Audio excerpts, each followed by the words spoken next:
is the Gospel according to Matthew, chapters 9 through 12. And getting into a boat, he crossed over and came to his own city. And behold, some people brought to him a paralytic lying on a bed. And when Jesus saw their faith, he said to the paralytic, "Take heart, my son, your sins are forgiven." Behold, some of the scribes said to themselves, "This man is blaspheming." But Jesus, knowing their thoughts, said, "Why do you think evil in your hearts? For which is easier, to say that your sins are forgiven, or to say, 'Rise and walk'? But that you may know that the Son of Man has authority on earth to forgive sins." He then said to the paralytic, "Rise, pick up your bed and go home." And he rose and went home. When the crowd saw it, they were afraid, and they glorified God who had given such authority to men. As Jesus passed on from there, he saw a man called Matthew sitting at the tax booth, and he said to him, "Follow me." And he rose and followed him. And as Jesus reclined at the table in the house, behold, many tax collectors and sinners came in and were reclining with Jesus and his disciples. And when the Pharisees saw this, they said to his disciples, "Why does your teacher eat with the tax collectors and sinners?" But when he heard it, he said, "Those who are well have no need of a physician, but those who are sick. Go and learn what this means. I desire mercy and not sacrifice. For I came to call the righteous, not to call the righteous, but sinners." Then the disciples of John came to him, saying, "Why do we and the Pharisees fast, but your disciples do not fast?" And Jesus said to them, "Can the wedding guests mourn as long as the bridegroom is with them? The days will come when the bridegroom is taken away from them, and then they will fast. No one puts a piece of unshrunk cloth on an old garment, for the patch tears away from the garment, and a worse tear is made. Neither is new wine put into old wineskins. If it is, the skins burst, and the wine is spilled, and the skins are destroyed. But new wine is put into fresh wineskins, and so both are preserved."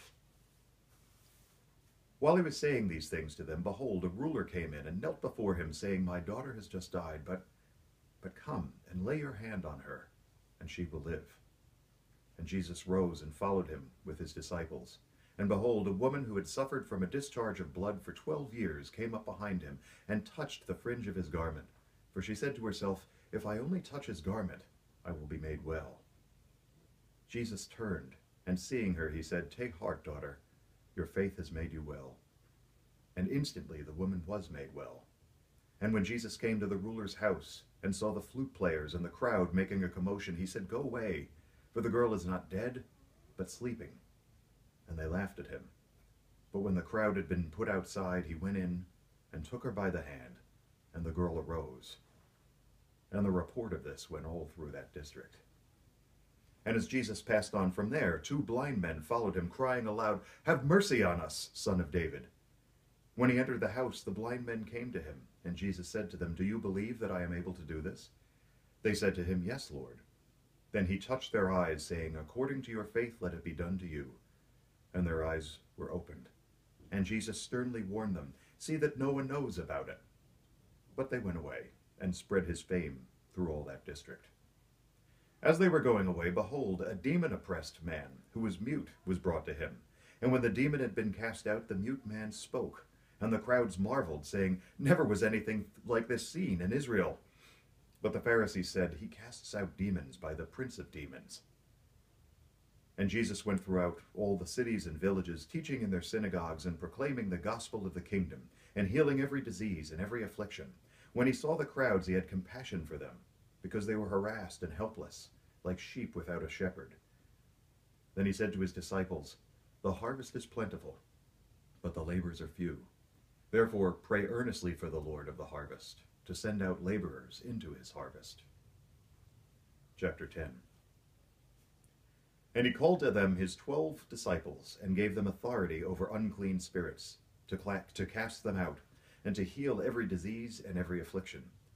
The names of the 12 apostles are these: first, Simon, who was called Peter, and Andrew his brother, James the son of Zebedee, and John his brother, Philip and Bartholomew, Thomas and Matthew the tax collector, James the son of Alphaeus and Thaddeus, Simon the zealot, and Judas Iscariot, who betrayed him. These 12 Jesus sent out, instructing them, "Go nowhere among the Gentiles. Enter no town of the Samaritans. but go rather to the lost sheep of the house of Israel, and proclaim as you go, saying, the kingdom of heaven is at hand. Heal the sick, raise the dead, cleanse lepers, cast out demons. You received without paying, give without pay. Acquire no gold or silver or copper for your belts, no bag for your journey, or 2 tunics, or sandals, or a staff, for the laborer deserves his food. And whatever town or village you enter, find out who is worthy in it, and stay there until you depart. As you enter the house, greet it. And if the town is worthy, let your peace come upon it. But if it is not worthy, let your peace return to you. And if anyone will not receive you, or listen to your words, shake off the dust from your feet when you leave that house or town. Truly I say to you, it will be more bearable on the day of judgment for the land of Sodom and Gomorrah than for that town. Behold, I am sending you out as sheep in the midst of wolves. So be wise as serpents, and innocent as doves. Beware of men, for they will deliver you over to courts and flog you in their synagogues, and you will be dragged before governors and kings for my sake, to bear witness before them and the Gentiles. When they deliver you over, do not be anxious about how you are to speak or what you are to say, for what you are to say will be given to you in that hour. For it is not you who speak, but the Spirit of your Father speaking through you. Brother will deliver brother over to death, and father his child, and children will rise against their parents and have them put to death. And you will be hated by all for my name's sake. But the one who endures to the end will be saved. When they persecute you in one town, flee to the next. For truly I say to you, you will not have gone through all the towns of Israel before the Son of Man comes. A disciple is not above his teacher, nor a servant above his master. It is enough for the disciple to be like his teacher, and the servant like his master. If they have called the master of the house Beelzebul, how much more will they malign those of his household? So have no fear of them. For nothing is covered that will not be revealed, or hidden that will not be known. What I tell you in the dark, say in the light, and what you hear whispered, proclaim on the housetops.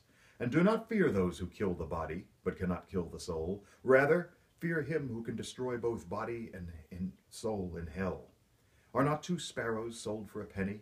And not one of them will fall to the ground apart from your Father. But even the hairs on your head are all numbered.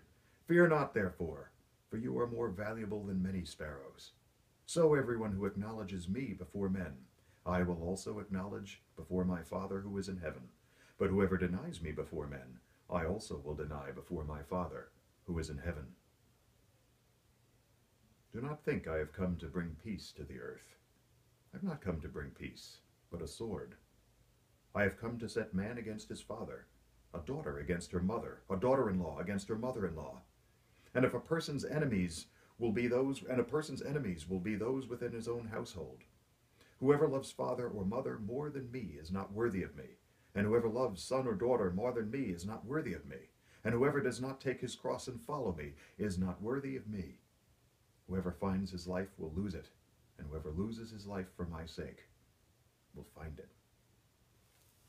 Whoever receives you receives me, and whoever receives me receives him who sent me. The one who receives a prophet because he is a prophet will receive a prophet's reward, and the one who receives a righteous person because he is a righteous person will receive a righteous person's reward.